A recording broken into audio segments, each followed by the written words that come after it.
संख्या 30 वियोगिनी छंद।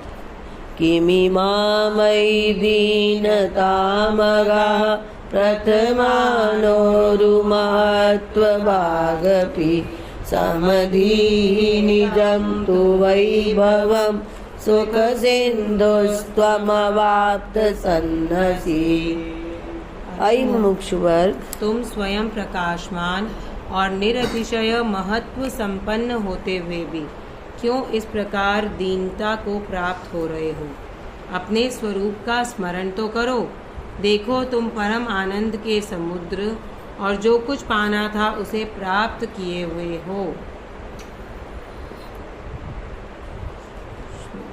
श्लोक संख्या 31।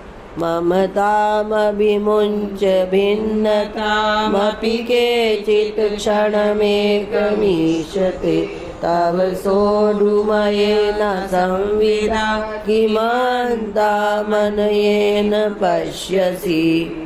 देह गेह प्रभृति में, देह गेह इत्यादि में ममता का त्याग करो।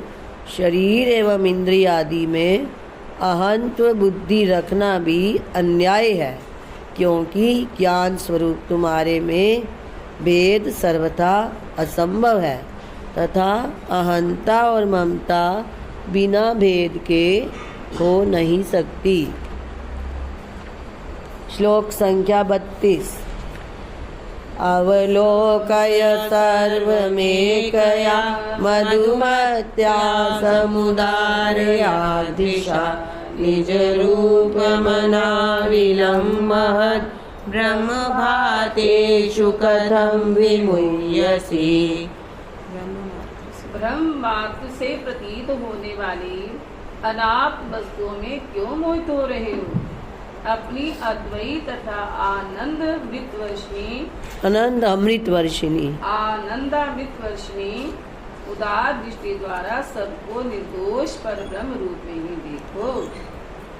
अपनी अद्वैत तथा आनंद अमृत वर्षिणी उदार दृष्टि द्वारा सबको निर्दोष परब्रह्म रूप में ही देखो। श्लोक संख्या 33। सकलं निज रूपमित्यवत्यज भेद भ्रममीहसे सुखम यदि भूरि भयं वितीयतः श्रुतिरप्याह सनातनी तव।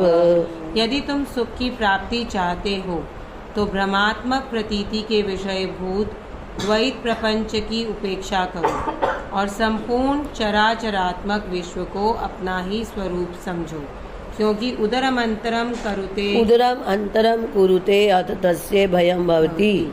मृत्युः स मृत्युमाप्नोति य इहि नानेव पश्यति इत्यादि श्रुतियाँ द्वितीय दर्शन से ही भय का प्रतिपादन कर रही हैं। दूसरा देखो तो भय होता है ना, द्वितीय भयं भवति। इसलिए सबको एक परमात्मा ही देखो, संपूर्ण चराचरात्मक विश्व को अपना ही स्वरूप समझो। श्लोक संख्या 34। त्यज संगमनात्म भावना कृतमंगीकुरु सर्वतः शुभां प्रियतामवलोकयन् रविराजेखिल देह केश्विति।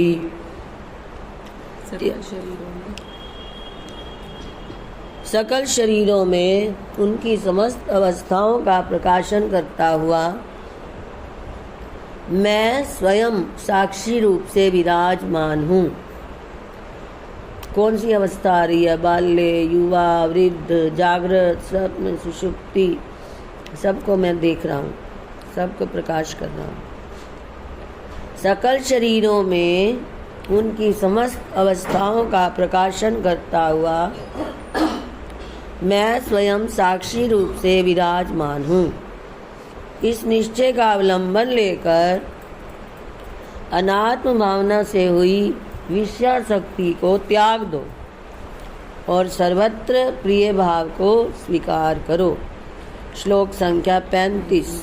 हमें जीवन में सत्संगति करनी चाहिए, दुष्ट पुरुषों की संगति नहीं करनी चाहिए इस पर प्रकाश डालते हुए 35 श्लोक में कहा गया है, विजही दुरात्म संगतिम कुरुशीलान्वित चेतसा ममु जय काम मुखानि मानरीन् नवधायात्मनि मान सम्मुहु। दुष्ट पुरुषों की संगति का त्याग करके सर्वदा सुशील और आत्मनिष्ठ पुरुषों का ही संग करो तथा उनकी बताई हुई युक्तियों से मन की आत्माकार वृत्तियों का प्रवाह चलाकर काम क्रोध आदि आंतरिक शत्रुओं का नाश कर डालो। परिभावय भंगुरानि मान भवभोगानति दारुणानये व्यतसे किमिति बालिश प्रसभं प्रोटय मोहबंधनम। अरे छोटे बालक के समान बेसमझ चित्त इन सांसारिक विषयों को क्षण भंगुर होने के कारण अत्यंत दुख के हेतु समझो और उनके राग से होने वाले दुखों की निवृत्ति के लिए उनमें पहले से उत्पन्न हुए मोह नामक बंधन को काट कर विरक्ति का संपादन करो। अवधीरय वीरतानरीन् स्वशरीरं नगरैव येकृतं शफरीव विनिरतिरगा यदधीरं परिवर्तते मनः। अवधीरय वीरतानरीन् स्वशरीरं नगरीव यैकृतं शफरीव विनिरतिरगा यदधीरं परिवर्तते मनः। हे वीर, उन राग द्वेष आदि शत्रुओं का बहिष्कार करो जिन्होंने तुम्हारे शरीर को ही अपनी नगरी बना रखा है और जिनके पराधीन होकर तुम्हारा चित्त जलहीन तलैया में पड़ी हुई मछली की तरह तड़पता रहता है। हाँ, इन शत्रुओं को निकाल दो नगर से बाहर। शरीर को नगरी बना दिया इन्होंने राग द्वेष।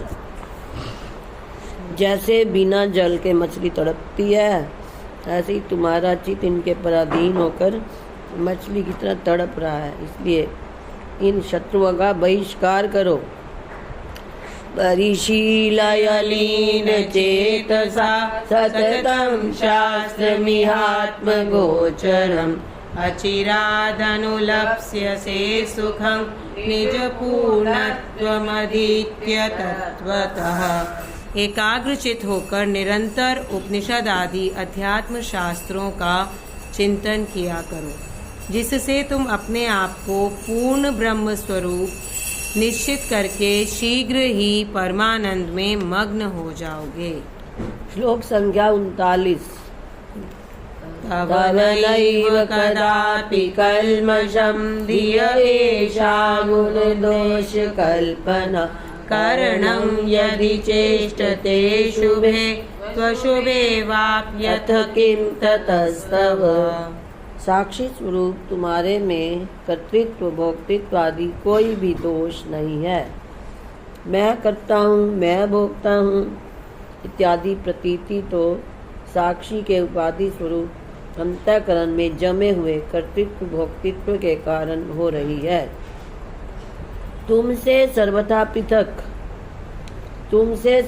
पृथक अंतःकरण यदि किसी शुभ अथवा शुभ कर्म में प्रवृत्त भी हो, फिर भी तुम्हारा किसी प्रकार का हानि लाभ नहीं होता है।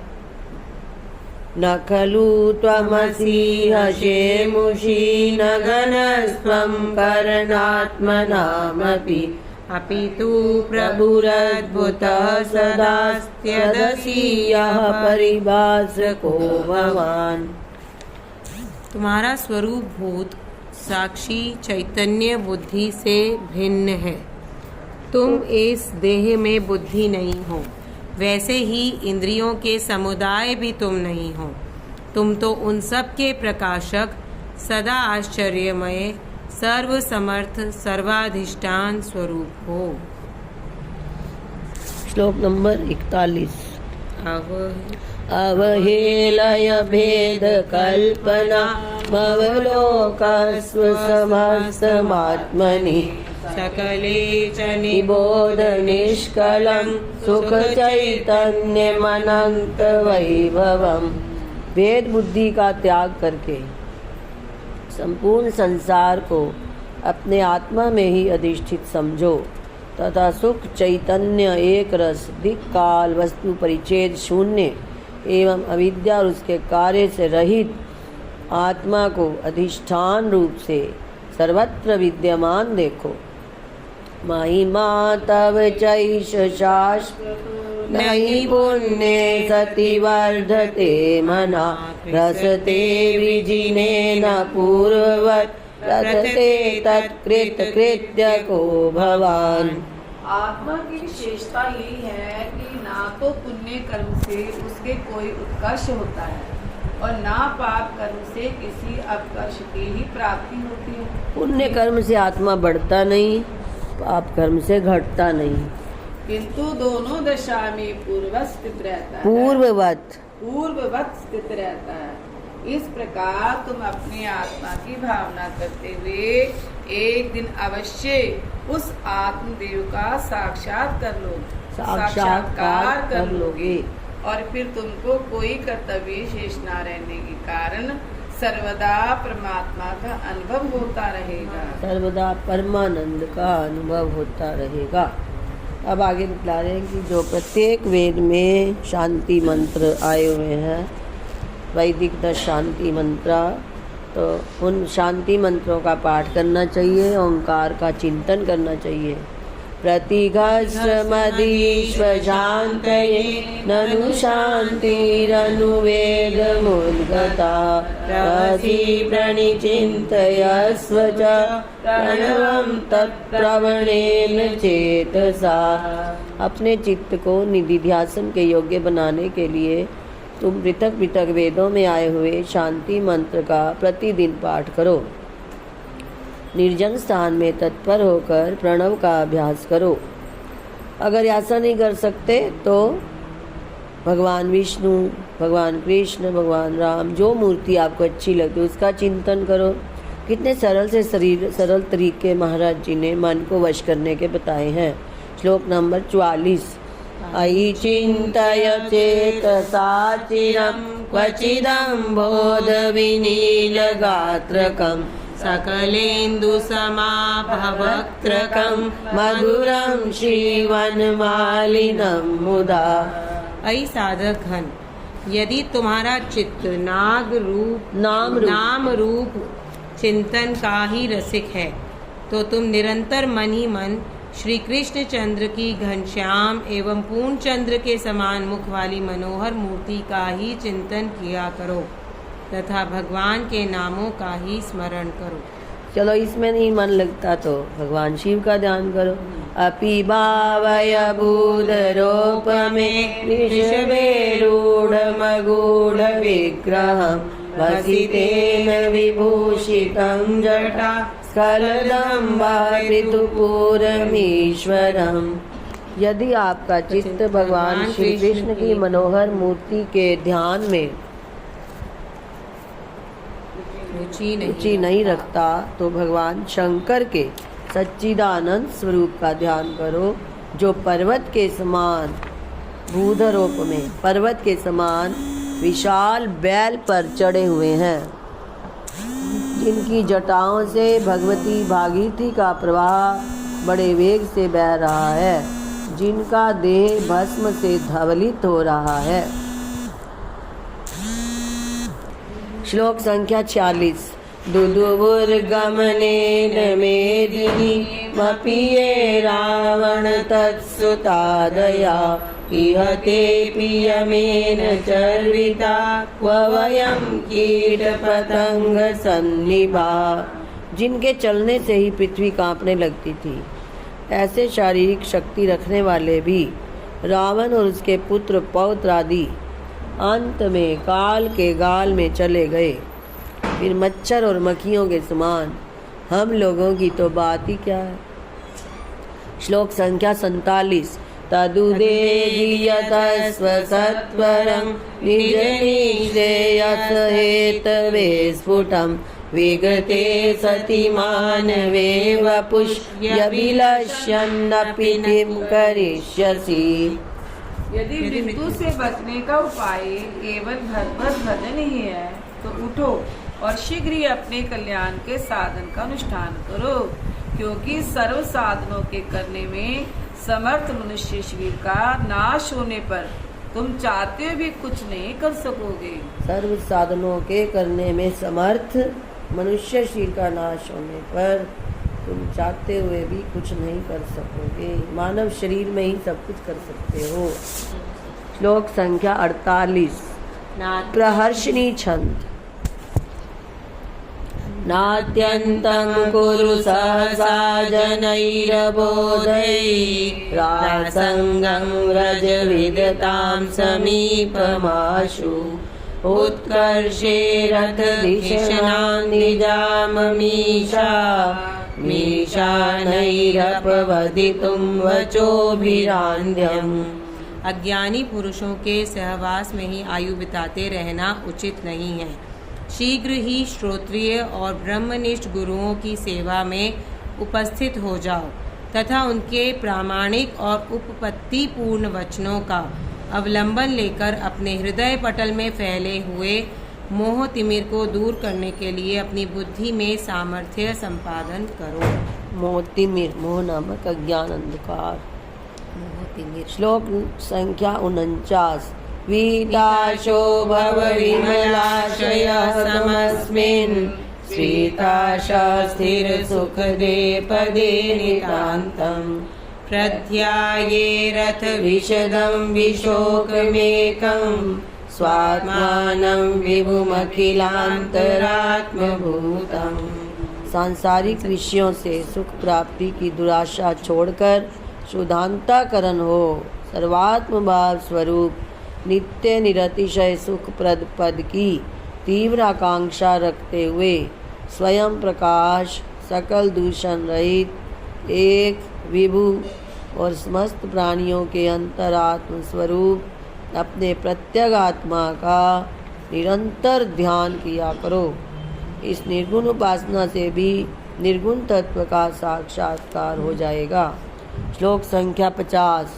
पश्येदं जगदखिलं निजात्मनि त्वं मिथ्याभं मरुकिरणेष्विवोत्तमं वा संरम्भं त्यज तदीयः स्वयं प्रकाशो भासि त्वं ननु बहुधा किमीयसे भो।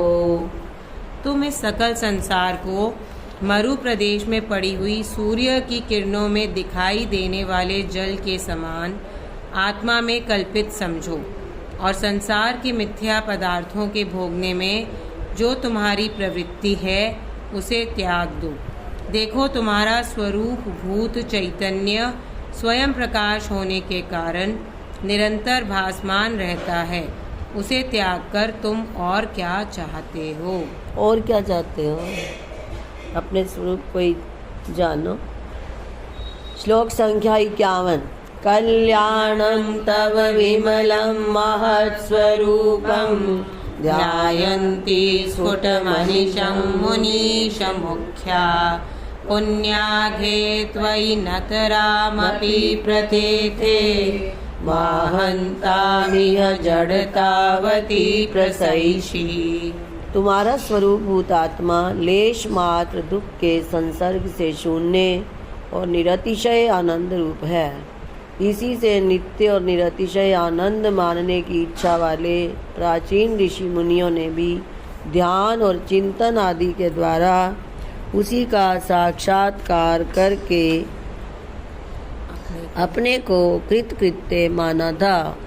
तुम्हारे स्वरूप में पुण्य पाप का लेश भी नहीं होता, किंतु इस जड़ शरीर में अहंत्व का अध्यास होने से उसमें इन सब विरोधी गुणों की प्रतीति होती है। इसलिए सब अनर्थों के मूल इस देहात्मत्व निश्चय का त्याग करो कि मैं शरीर हूँ। ये अध्यात्मत्व निश्चय, इसका त्याग करो। श्लोक संख्या 52।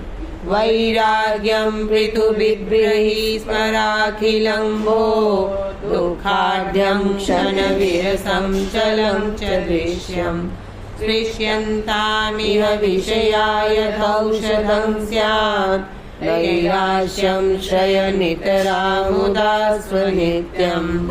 अरे मुमुक्षुओं, समस्त दृश्य को क्षणभंगुर, विरस और दुखपूर्ण देखते हुए पर वैराग्य को धारण करो। शरीर स्थित के प्रयोजक आहार विहार आदि को भी शुद्धा पिपासा रूप रोग के निवारण के लिए औषध रूप से सेवन करो और संपूर्ण सांसारिक विषयों से सुख प्राप्ति की आशा छोड़कर प्रारब्धवश अनिष्ट प्राप्त होने पर भी इष्ट या अनिष्ट प्राप्त होने पर भी इष्ट या अनिष्ट प्राप्त होने पर भी उदासीन वृत्ति धारण करो। अनुकूल मिले प्रतिकूल मिले सम रहो, उदासीन वृत्ति धारण करो।